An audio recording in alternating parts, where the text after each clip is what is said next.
പ്രിയപ്പെട്ടവരെ, എല്ലാവർക്കും ഹിന്ദി ക്ലാസ് റൂമിലേക്ക് സ്വാഗതം.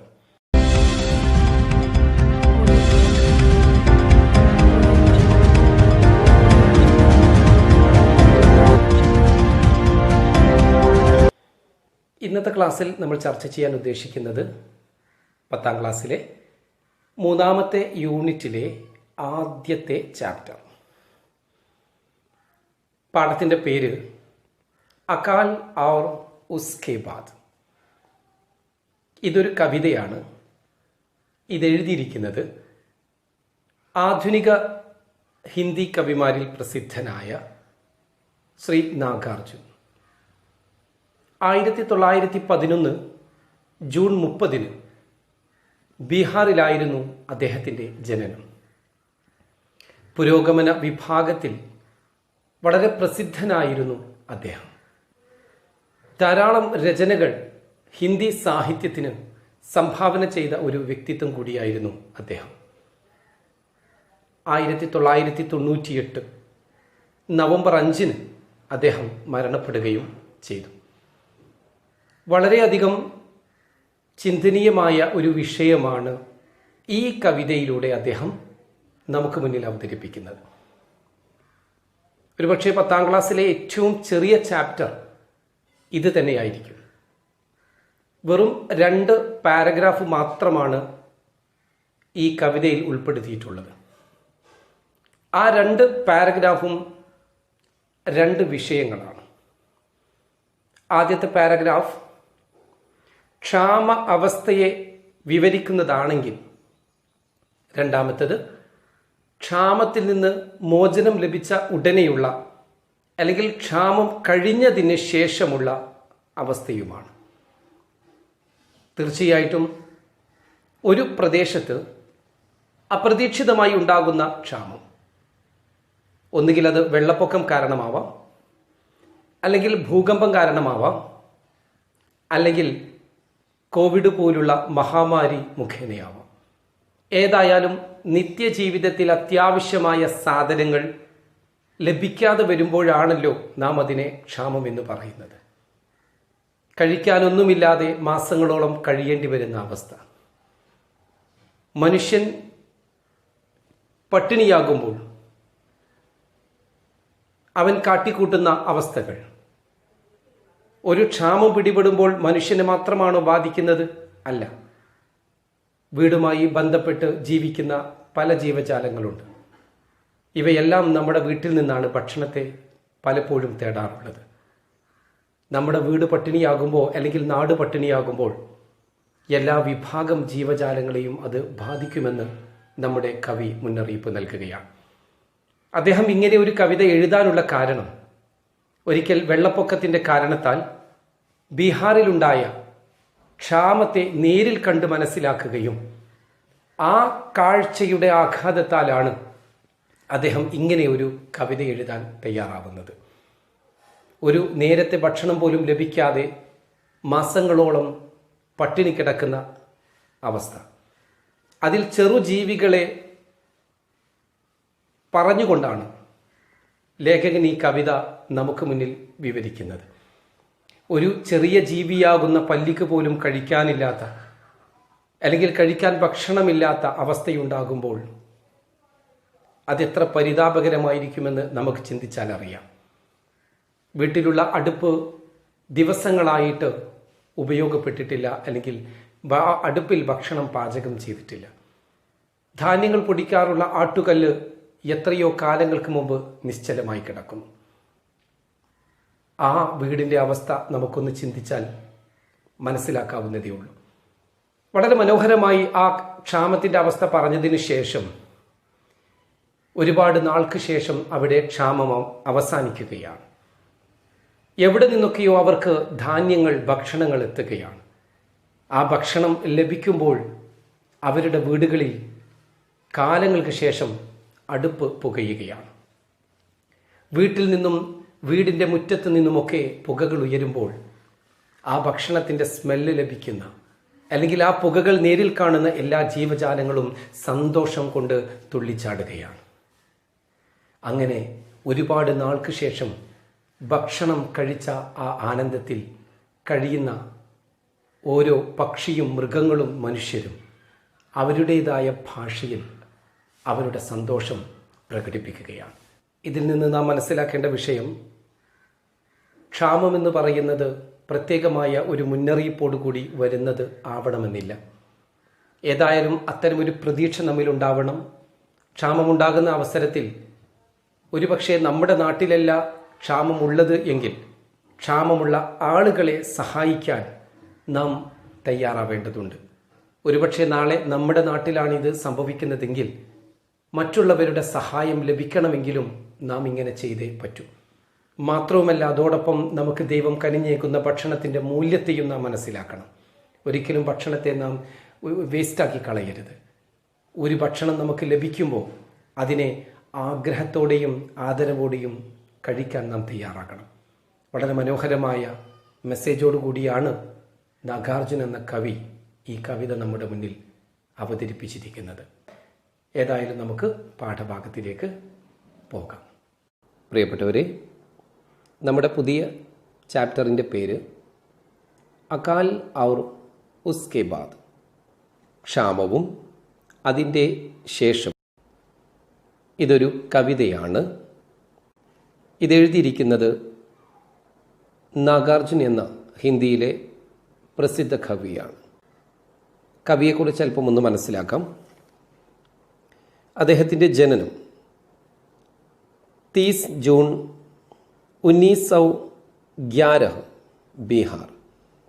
1911 ജൂൺ 30 ബീഹാറിലായിരുന്നു അദ്ദേഹത്തിൻ്റെ ജനനം. മരണം 5 നവംബർ 1998 1998 നവംബർ 5 അദ്ദേഹത്തിൻ്റെ മരണം. അദ്ദേഹം ഹിന്ദിയിലെ പ്രഗതിശീൽ സാഹിത്യകാർ ഹെ, പുരോഗമന വിഭാഗത്തിലെ സാഹിത്യകാരനാകുന്നു. അദ്ദേഹം ഹിന്ദിക്ക് അലാവ, ഹിന്ദിയെ കൂടാതെ मैथिली, संस्कृत और बंगला में भी रचनाएं की है. അദ്ദേഹം ഹിന്ദിയെ കൂടാതെ മൈഥിലി, സംസ്കൃത്, ബംഗള മേ ഈ പറയുന്ന 3 ഭാഷകളിലും രചനായേം കി ഹൈ തൻ്റെ രചനകൾ നിർവഹിച്ചിട്ടുണ്ട്. ലോക് ജീവൻ, പ്രകൃതി और സമകാലീൻ രാജനീതി आपकी രചനാओं के മുഖ്യ വിഷയ രഹേ ഹെ. അദ്ദേഹത്തിൻ്റെ രചനകളിലെ പ്രധാന വിഷയങ്ങൾ ലോക് ജീവൻ, സാധാരണ ജീവിതം, നാടൻ ജീവിതം, അതുപോലെ തന്നെ പ്രകൃതി ഔർ സമകാലീൻ രാജനീതി, പ്രകൃതിയെക്കുറിച്ചും ഇന്നത്തെ രാഷ്ട്രീയവുമൊക്കെ അദ്ദേഹത്തിൻ്റെ രചനകളിലെ പ്രമുഖ വിഷയങ്ങളായിരുന്നു. യുഗ്ധാര, प्यासी पचराई आंखें, सतरंगी पंखों वाली, तालाब की मछलियाँ आदि ഈ പറഞ്ഞവയൊക്കെ ആപ്കി അദ്ദേഹത്തിൻ്റെ പ്രമുഖ കാവ്യകൃതിയാം ഹെ, പ്രമുഖ കാവ്യകൃതികൾ ആകുന്നു. ഈ പാഠഭാഗത്തിലെ പ്രധാനപ്പെട്ട വാക്കർത്ഥങ്ങളെയാണ് പരിചയപ്പെടുത്തുന്നത്. ഹിന്ദിയിലെ ഏറ്റവും ചെറിയ ഒരു അധ്യായമാണ് ഇത് എന്ന കാര്യം മനസ്സിലാക്കുക. ഈ അർത്ഥങ്ങൾ പ്രത്യേകം പഠിക്കുകയാണെങ്കിൽ ഈ പാഠഭാഗത്തെ വളരെ ഈസിയായിട്ട് നമുക്ക് മനസ്സിലാക്കാനും ഇതിൻ്റെ ആശയത്തെ സ്വതസിദ്ധ ശൈലിയിൽ എഴുതാനും സാധിക്കും. അകാൽ, ക്ഷാമം. കഇ, പല എന്നും ധാരാളം എന്നും അർത്ഥമുണ്ട്. ദിൻ, ദിവസം. ചൂൽഹ, അടുപ്പ്. ചക്കി, അരക്കല്ല്. ധാന്യങ്ങളൊക്കെ അരയ്ക്കുന്നതിന് വേണ്ടി ഉപയോഗിക്കുന്ന കല്ലാണ്. ഉദാസ്, ഉദാസീനമായി, വിഷമത്തോടുകൂടി. കാനി എന്ന് പറഞ്ഞാൽ ഒറ്റക്കണ്ണിയായ എന്ന് പറഞ്ഞാൽ ഒരു കണ്ണ് നഷ്ടപ്പെട്ട. കുത്തിയ, പട്ടിയാണ്. കുത്ത എന്ന് പറയുമ്പോൾ നായ, അത് പുല്ലിംഗമാണ്, കുത്തിയ എന്നത് സ്ത്രീലിംഗമാണ്. കേപാസ് അടുത്ത്, ഭീത്ത് ഭിത്തി വാൾ ചുമര്, ചിപ്കലി പല്ലി ലിസാർഡ്, ഗഷ്ത് ലഗാന ചുറ്റിക്കറങ്ങുക, ഉലാത്തുക എന്ന് പറഞ്ഞാൽ അലക്ഷ്യമായി നടക്കുക. അതുപോലെ ചൂഹ എലി റാറ്റ്. ഹാലത്ത് എന്ന് പറഞ്ഞാൽ അവസ്ഥ, പല സിറ്റുവേഷൻ സാഹചര്യങ്ങളൊക്കെ ഉണ്ടാകും. ഷിക്കസ്ത് പരാജിതമായ, ദയനീയമായ ഒക്കെ അവസ്ഥയെ പരിചയപ്പെടുത്തുന്നതാണ് ദയനീയമായ അവസ്ഥ, പരാജിതമായ അവസ്ഥ എന്നൊക്കെ പറയുന്നത്. ദാനെ ധാന്യങ്ങൾ, അന്തർ അകത്ത് ഉള്ളിൽ, ധുആം പുക, ആങ്കൺ മുറ്റം കോട്ടയാട്, ചമക്ക് ഉടി തിളങ്ങി ഷൈനിങ് എന്നർത്ഥം, ആംഖേം കണ്ണുകൾ, കൗയെ കാക്ക, ഗുജ്ലായി ചൊറിഞ്ഞു ചൊറിയുക, പാംഖേം ചിറകുകൾ. നോക്കൂ, കവിതയുടെ ആദ്യത്തെ പാരഗ്രാഫാണ് പരിചയപ്പെടുത്താൻ പോകുന്നത്. അതിന് മുന്നേ ഈ കവിതയുടെ നിങ്ങൾക്ക് നിങ്ങളുടെ സൗകര്യം പോലെ നിങ്ങൾക്ക് ആലപിച്ച് നോക്കാൻ പറ്റുന്ന ചെറിയൊരു ട്യൂണ് പരിചയപ്പെടുത്തുകയാണ്. എല്ലാവരും അത് ശ്രദ്ധിച്ചതിന് ശേഷം നിങ്ങൾക്കും അത് പാടി നോക്കാം. നോക്കൂ, ആദ്യം ഞാനൊന്ന് വായിച്ചു തരാം, എന്നതിന് ശേഷം ആലപിക്കാം. കई दिनों तक चूल्हा रोया, चक्की रही उदास, कई दिनों तक कानी कुतिया सोई उनके पास, कई दिनों तक लगी भीत पर चिपकलियों की गश्त, कई दिनों तक चूहों की भी हालत रही शिकस्त, दाने आए घर के अंदर कई दिनों के बाद, धुआं उठा आंगन से ऊपर कई दिनों के बाद, चमक उड़ी घर भर की आंखें कई दिनों के बाद, कौवे ने गुजलाई पांखें कई दिनों के बाद, कई दिनों तक चूल्हा रोया चक्की रही उदास, कई दिनों तक कानी कुतिया सोई उनके पास, कई दिनों तक चूल्हा रोया चक्की रही उदास, कई दिनों तक कानी कुतिया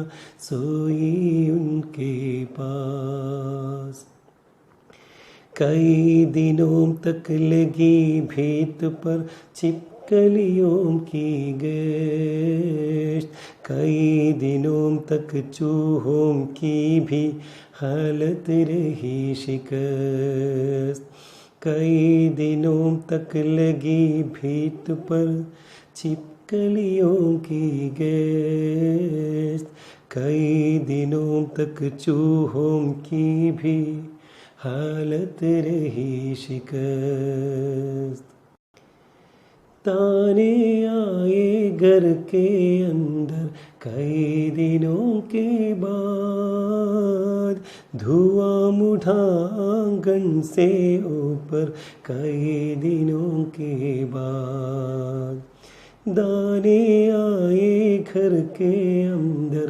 कई दिनों के बाद, धुआं उठा आंगन से ऊपर कई दिनों के बाद, चमक उड़ी घर भर की आंगे कई दिनों के बाद, कौए ने खुजलाई पांगे कई दिनों के बाद, चमक उठी घर भर की आंखें कई दिनों के बाद, कौए ने खुजलाई पांगे कई दिनों के बाद, कई दिनों के बाद, कई दिनों के बाद।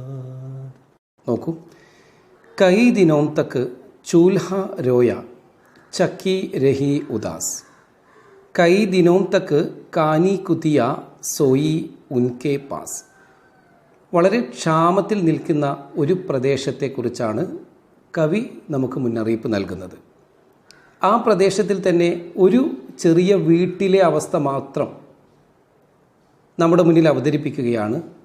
ആ അവസ്ഥ കൊണ്ട് തന്നെ ആ പ്രദേശത്തിലുള്ള അല്ലെങ്കിൽ ക്ഷാമം പിടിപെട്ടിട്ടുള്ള മുഴുവൻ വീടുകളുടെയും അവസ്ഥ, മുഴുവൻ ജീവജാലങ്ങളുടെയും അവസ്ഥ നമുക്ക് ഊഹിച്ചെടുക്കാൻ സാധിക്കുന്നതാണ്. കൈ ദിനോം തക്ക് ഒരുപാട് ദിവസങ്ങൾ വരെ, ചൂൽഹ രോയ അടുപ്പ് കരഞ്ഞു, ചക്കി ഉദാസ് രഹി അവിടെയുള്ള ആ വീട്ടിലുള്ള ആട്ടുകല്ല്, ധാന്യങ്ങൾ പൊടിക്കാൻ ഉപയോഗിക്കുന്ന കല്ല്, ഉദാസ് രഹി വിഷമിച്ചിരിക്കുകയായിരുന്നു. കൈ ദിനോം തക്ക് കാനി കുത്തിയ ഒരുപാട് ദിവസങ്ങൾ വരെ, കാനി കുത്തിയ ഒറ്റക്കണ്ണൻ പട്ടി, സോയി ഉൻകെ പാസ്, ഉൻകെ പാസ് സോയി ആ അടുപ്പിൻ്റെയും ആട്ടുകല്ലിൻ്റെയും അടുത്തായിട്ട് സോയി ഉറങ്ങിയെന്നാണ്. നമുക്ക് ചിന്തിച്ചാൽ അറിയാം, ക്ഷാമം എന്ന് പറയുന്നത് കേവലം 1-2 ദിവസത്തേക്ക് അനുഭവപ്പെടുന്ന അവസ്ഥയല്ല. ദിവസങ്ങളോളം അല്ലെങ്കിൽ മാസങ്ങളോളം പ്രധാനപ്പെട്ട ചില വസ്തുക്കളുടെ ലഭ്യത കുറയുമ്പോഴാണല്ലോ നമ്മൾ ക്ഷാമം എന്ന് പറയുന്നത്. ഇങ്ങനെ ഒരുപാട് ദിവസങ്ങളായിട്ട് ചൂൽഹ രോയ അടുപ്പ് കരഞ്ഞു എന്ന് പറഞ്ഞാൽ, വീട്ടിലുള്ള അടുപ്പ് കരയുക എന്ന് പറഞ്ഞാൽ അടുപ്പിൻ്റെ ആവശ്യം പൂർത്തീകരിക്കപ്പെടുന്നില്ല. കുട്ടികൾ വിശക്കുമ്പോൾ കരയാറുണ്ട്. അപ്പോൾ ഇവിടെ അടുപ്പ് കരഞ്ഞു എന്ന് പറഞ്ഞാൽ അടുപ്പിന് കിട്ടേണ്ടത് കിട്ടുന്നില്ല. എന്തിനാണ് നമ്മൾ അടുപ്പ് കത്തിക്കുന്നത്? വീട്ടിൽ ധാന്യങ്ങളുണ്ടെങ്കിൽ അത് പൊടിച്ചുകൊണ്ട് ഭക്ഷണം പാചകം ചെയ്യാനാണ് നമ്മൾ അടുപ്പ് ഉപയോഗിക്കുന്നത്.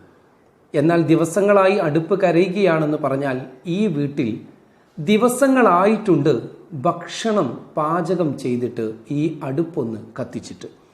മാത്രവുമല്ല, ചക്കി ഉദാസ് രഹി ഇവിടെയുള്ള ആട്ടുകല്ല് ഉദാസ് രഹി വിഷമിച്ചിരിക്കുകയാണ്. എന്തിനാണ് ആട്ടുകല്ല് ഉപയോഗിക്കുന്നത്? നമ്മുടെ വീട്ടിൽ കൊണ്ടുവരുന്ന ധാന്യങ്ങളെ അത് പാചകം ചെയ്യാൻ പാകപ്പെടുത്തിയെടുക്കാൻ വേണ്ടി അതിനെ ആവശ്യമായ രീതിയിൽ അരയ്ക്കാനും പൊടിക്കാനുമാണ് ഈ കല്ല് ഉപയോഗപ്പെടുത്തുന്നത്.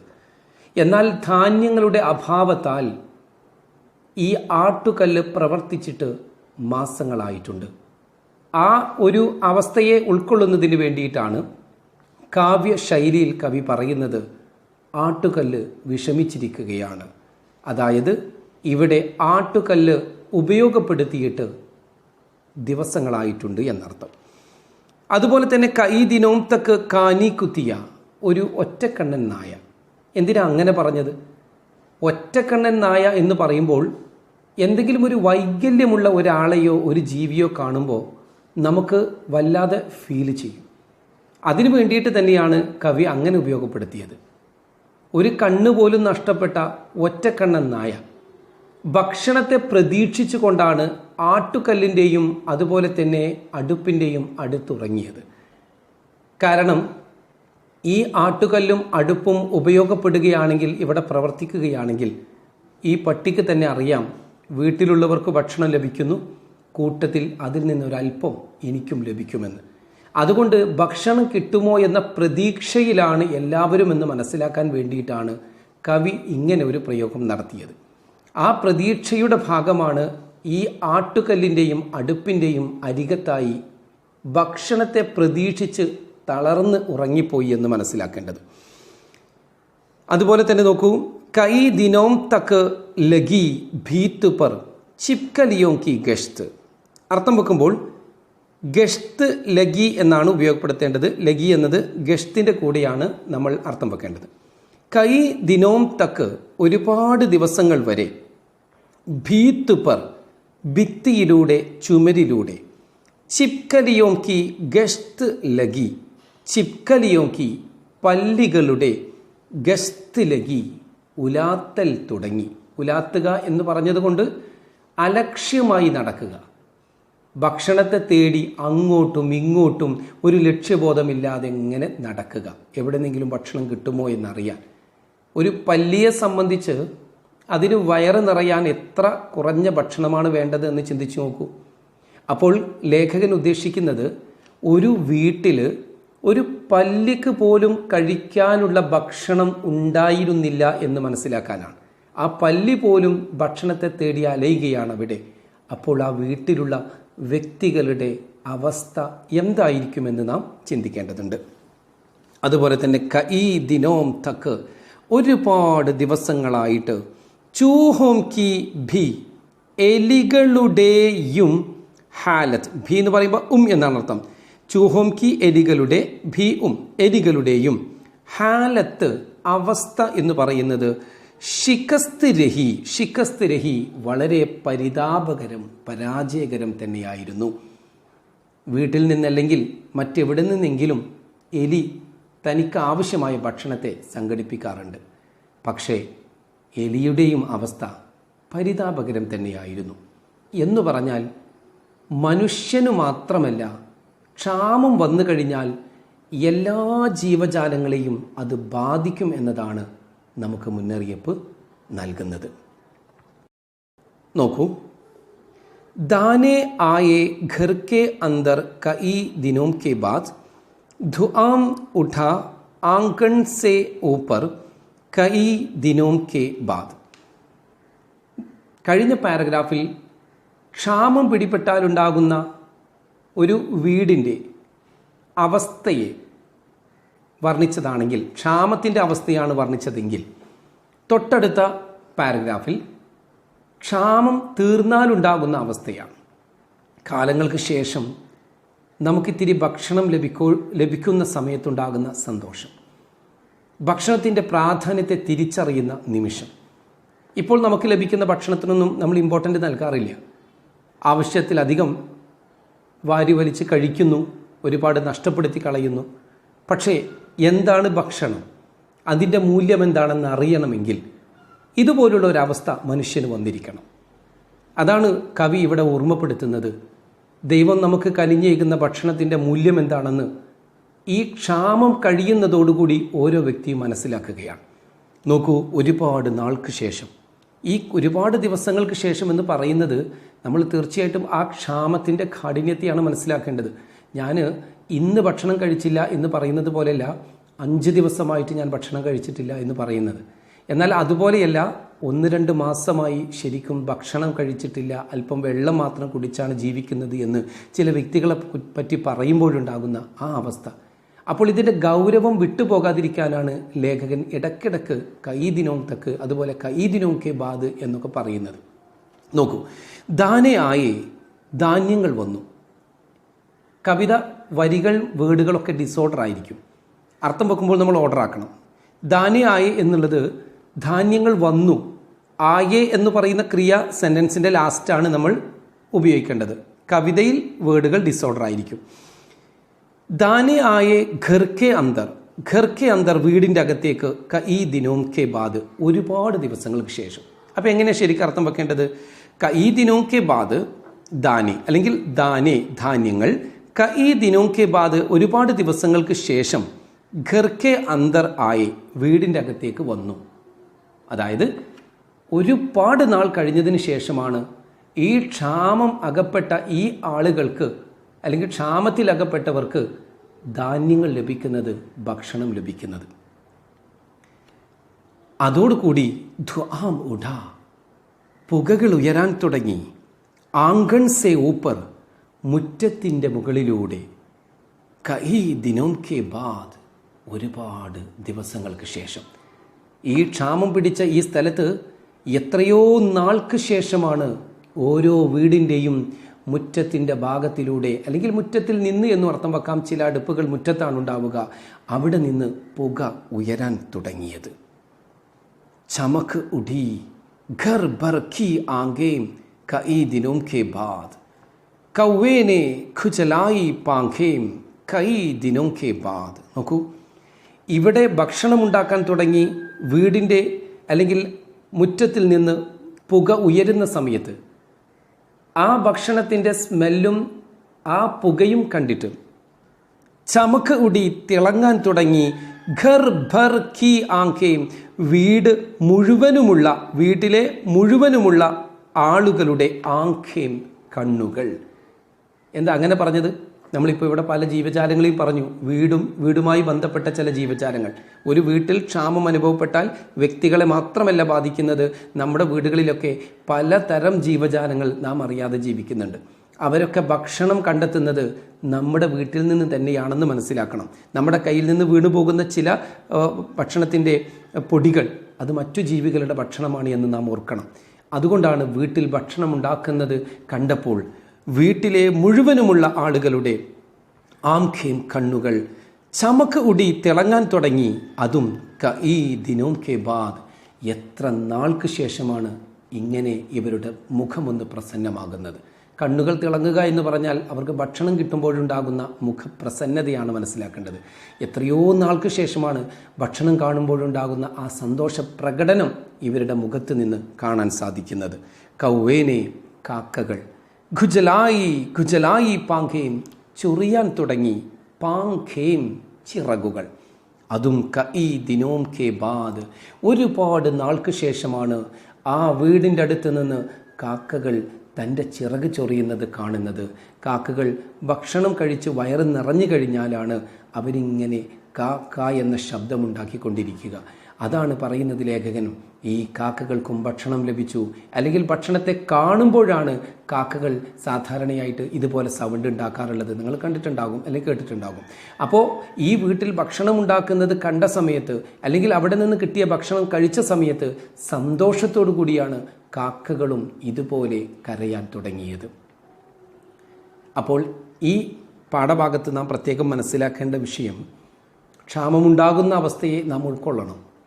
ഏത് സ്ഥലത്തേക്ക് എപ്പോഴും ക്ഷാമങ്ങൾ എത്താം, പല കാരണങ്ങൾ കൊണ്ട്.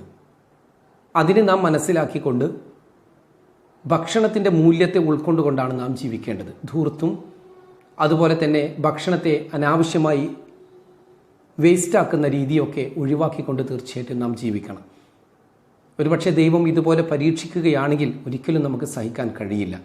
അതുപോലെ തന്നെ നമുക്ക് ദൈവം കനിഞ്ഞേകുന്ന ഭക്ഷണത്തിൻ്റെ മൂല്യത്തെ നാം തിരിച്ചറിഞ്ഞുകൊണ്ട് ആ ഭക്ഷണത്തെ ആദരവോടെയും അതുപോലെ തന്നെ ആഗ്രഹത്തോടെയും ആണ് നാം കഴിക്കേണ്ടത്. ഇതെല്ലാം ഈ പാഠത്തിലൂടെ നമുക്ക് കവി നൽകുന്ന സന്ദേശങ്ങളാണ്.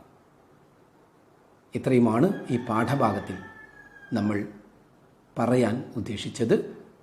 ആ കവിതയുടെ ആലാപനം ഒരിക്കൽ കൂടി നമുക്ക് കേൾക്കാം.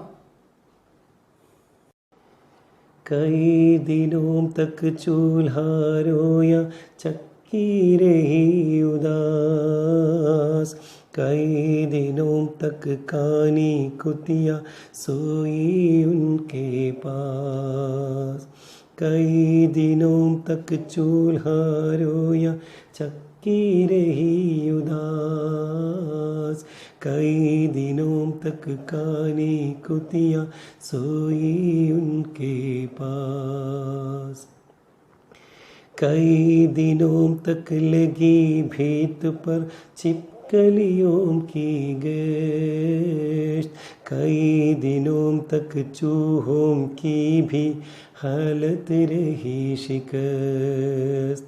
कई दिनों तक लगी भीत पर छिपकलियों की गश्त।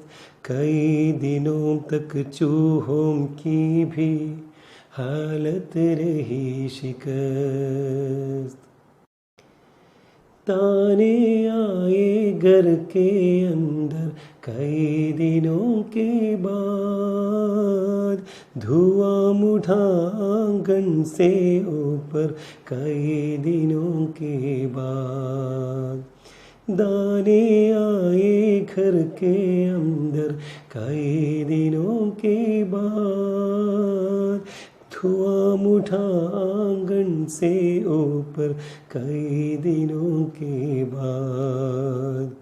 चमक उड़ी घर भर की आगे कई दिनों के बाद। कौए ने खुजलाई पांगे कई दिनों के बाद। चमक उठी गर भर की आंखें कई दिनों के बाद। कौए ने खुजलाई पांगे कई दिनों के बाद, कई दिनों के बाद, कई दिनों के बाद। धन्यवाद।